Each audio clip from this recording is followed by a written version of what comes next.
Questions and answers session.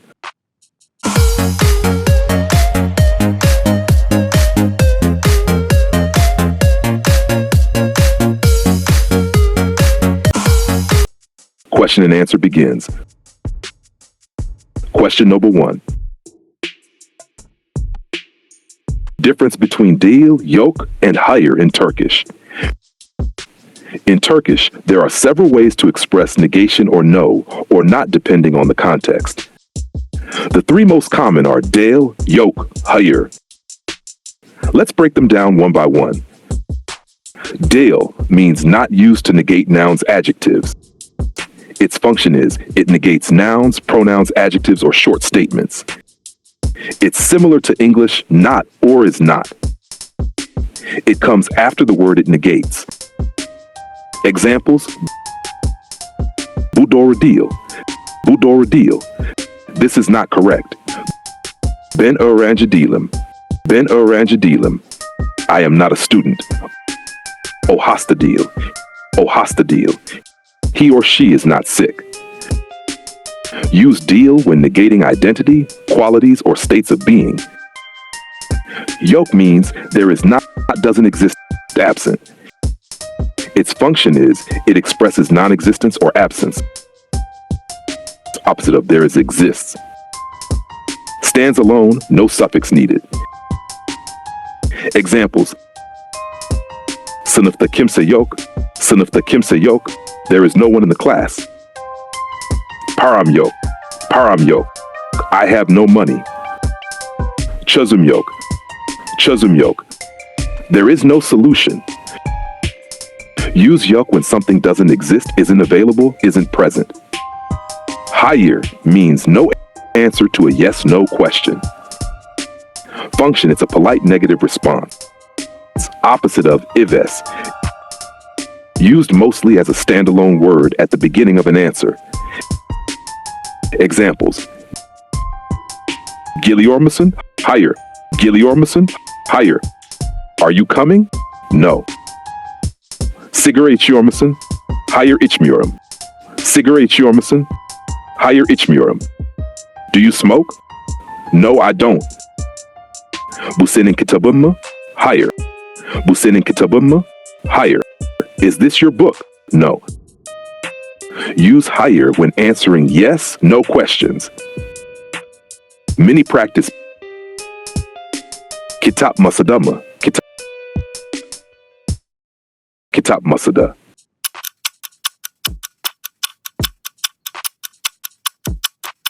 Hayır, kitap masada değil. Hayır, kitap masada değil. Param var mı? Param. Hayır, param yok. Hayır, param yok. Sen Türk müsün? Türk. Hayır, Türk değilim. Hayır, Türk değilim. Next question.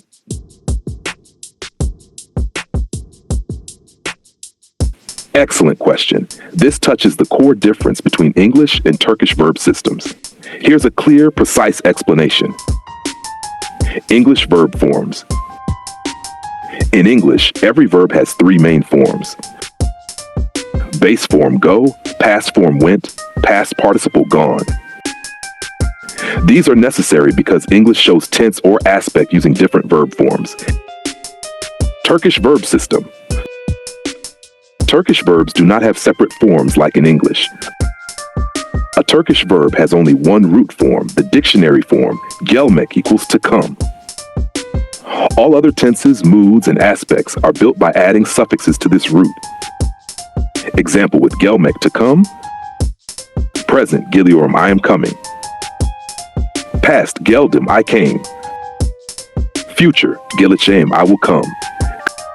Conditional, gelirsem, if I come. Necessity, gelmeliyim, I must come. Notice the verb root stays the same, and suffixes show tense or person. Key difference. English has 3 separate verb forms: go, went, gone. Turkish has one root form. All changes are shown with suffixes. In English, verbs are often irregular. Go, went, gone. In Turkish, verbs are regular. Gel, geldim, gelişeyim, geliyorum. In English, you must memorize each form separately. In Turkish, you must learn suffix rules, tense, person, harmony. Example comparison.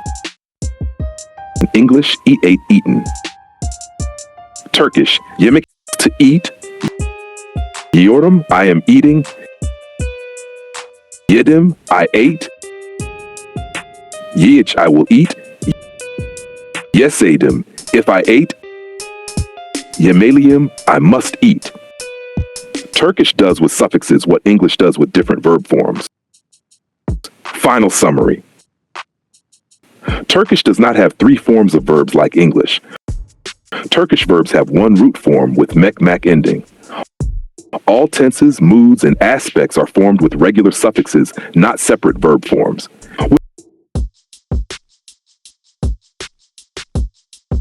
Next question. This is a subtle but very important distinction for learners of Turkish. In Turkish, a small mark, the düzeltme işareti şapka, can completely change the meaning of a word.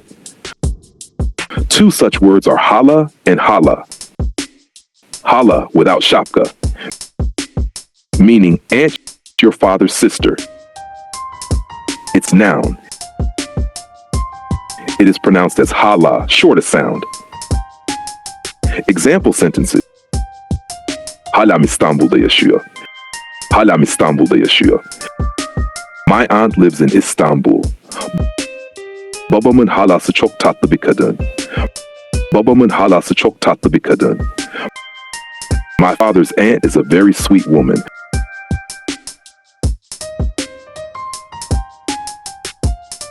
Hâlâ with şapka on both as. Its meaning is still yet. It is adverb. It is pronounced as hâlâ, longer a sound, stretched a little. Example sentences. O hâlâ uyuyor.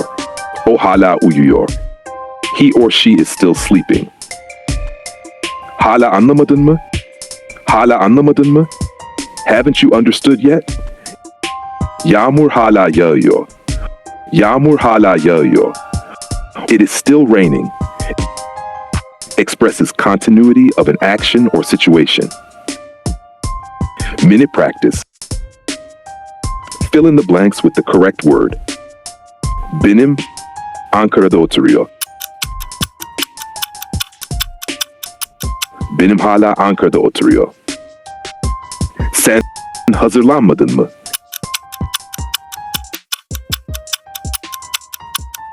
Sen hala hazırlanmadın mı? Çocuklar bahçede oynuyor. Çocuklar hala bahçede oynuyor. Babamın çok genç.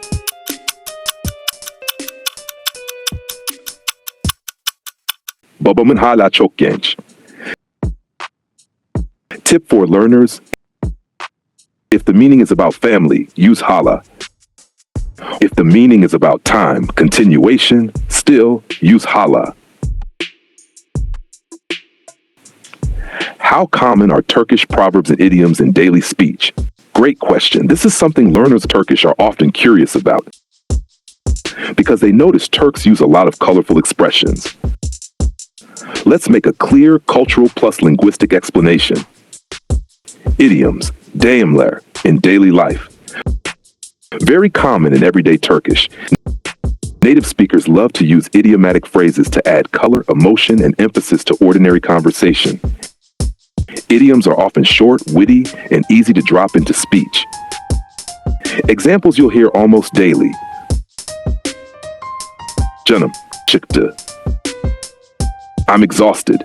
Literally, my soul came out. Kafam karıştı. Kafam karıştı. I'm confused. My head got mixed up. Elini çabuk tut. Elini çabuk tut. Hurry up. Hold your hand quick. Idioms are natural and casual flow in conversation without sounding literary. Proverbs, atasözleri, in daily life, less frequent than idioms in casual speech. They are used more often by older generations in rural areas when giving advice or teaching a lesson. Proverbs carry wisdom, cultural values, and morals. Examples you might hear: Azıcık aşım kaygısız başım. Azıcık aşım kaygısız başım. With little food, I have a worry-free head. Be content with what you have. Taş yerinde ağırdır. Taş yerinde ağırdır. A stone is heavy in its place. Everyone is respected in their own environment. Ne ekersin, onu biçersin. Ne ekersin, onu biçersin. You reap what you sow. Proverbs are used to emphasize a point in a discussion, often in teaching or storytelling moments. Why learners should care. If you want to sound natural and fluent, focus on idioms first. If you want to understand cultural depth and wisdom, learn Proverbs too. Even when not used in daily speech, you'll still encounter them in TV shows, songs, politics, and literature, so recognizing them is important. Final note: idioms, everyday salt and pepper of Turkish conversation. Proverbs, wisdom sayings, used when someone wants to underline a moral point. Here's a clear, precise lesson. How important is dir in Turkish? This touches one of the key nuances of Turkish grammar. The use of dir, the ek feels certainty suffix. In Turkish, the suffix dir, according to vowel harmony, is added to the end of nouns or adjectives to express certainty, general truth, or emphasis. When it is used to express general facts, universal truths, or scientific statements, to show strong certainty or a logical conclusion. Frequently seen in formal or written Turkish, essays, articles, academic speech. Examples: Dünya yuvarlaktır. Dünya yuvarlaktır. The earth is round. A fact. Su her derecede kaynardır. Water boils at 100 degrees.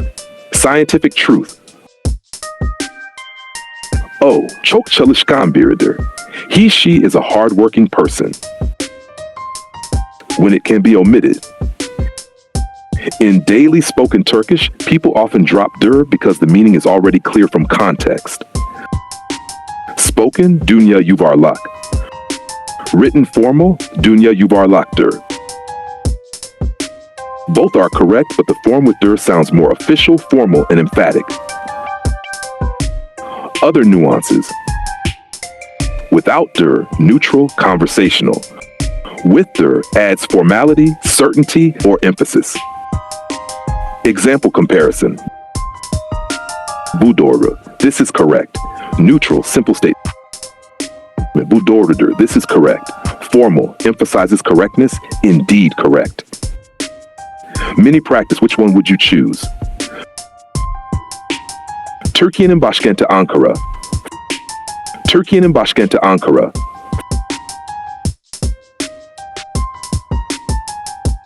Formal article, Ankara'dır.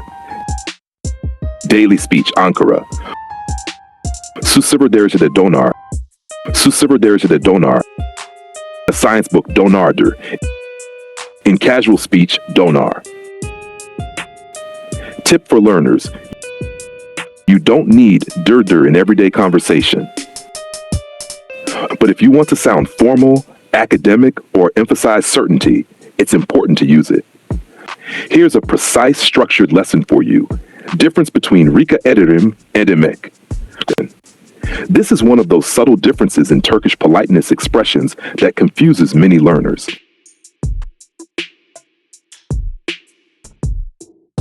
When someone says teşekkür ederim, thank you, in Turkish, there are several polite ways to reply. Two very common responses are rica ederim and ne demek. Let's break them down. Rica ederim. Literal meaning, I request it, but in context, it means you're welcome. Usage, the most standard and polite reply to teşekkür ederim. Tone, formal, polite, and widely accepted in all situations. Examples. A. Teşekkür ederim. Thank you. Rica ederim. You're welcome. Use when you want to sound polite, respectful, and neutral, suitable in both formal and informal settings. Ne demek? Literal meaning, what does it mean? Idiomatic meaning, don't mention it, it's nothing. Usage, a softer, more casual way of replying to teşekkür ederim. Tone, friendly, modest, informal. Examples. A. Teşekkür ederim. Thank you. Ne demek? Don't mention it, no problem. Use when you want to sound friendly, down to earth, or modest, more common among friends, family, or relaxed situations. Mini practice.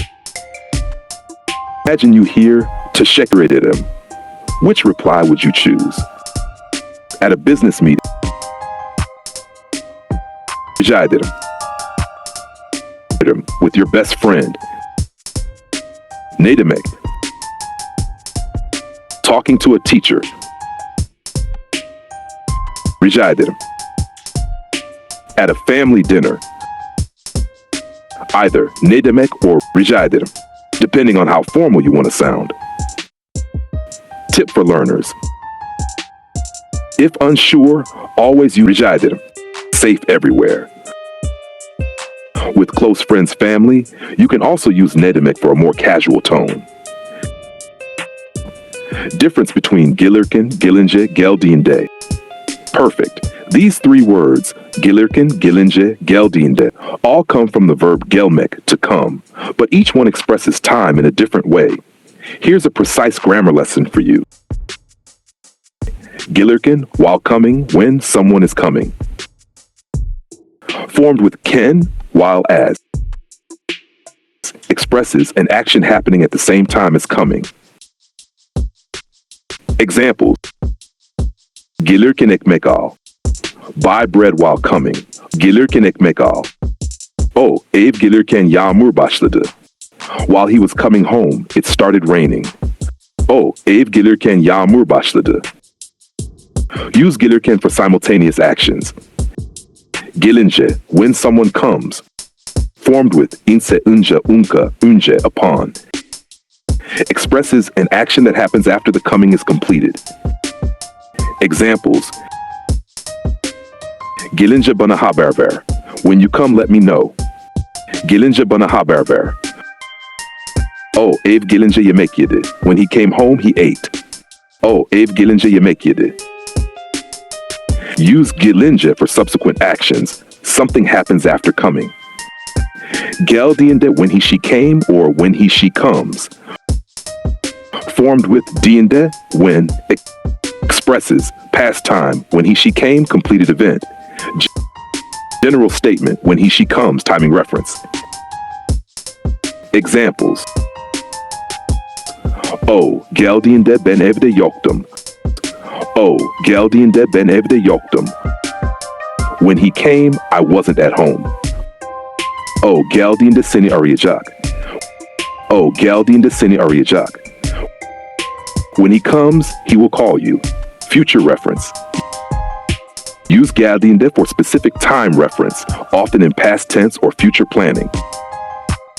Mini practice. Fill in the blanks.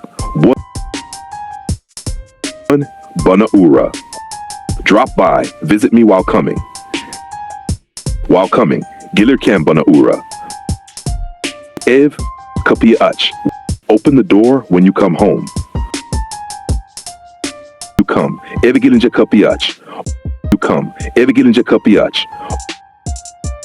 Oh, ben dışarıdaydım. When he came,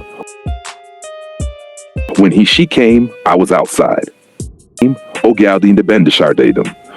O geldiğinde ben dışarıdaydım. Tip for learners. Gelirken, simultaneous, on the way. Gelince, sequential, after arriving.